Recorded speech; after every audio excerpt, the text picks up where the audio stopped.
Okay, as you can see, very windy day. Hopefully you guys can hear me on this. My digital camera had so much dust I can't use it anymore. It's starting to shut down the lens, but I'm alright. Just filling in the first couple miles. About to hit Highway 86 here in a second. I gotta put a knee brace on. My left knee is acting up.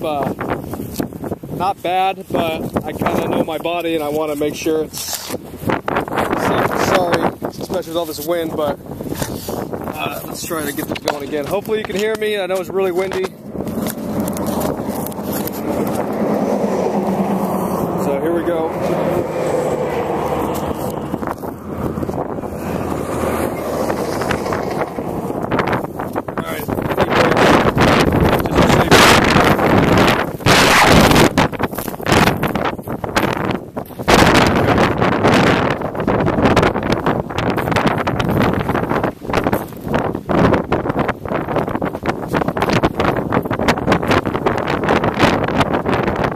Pictures today.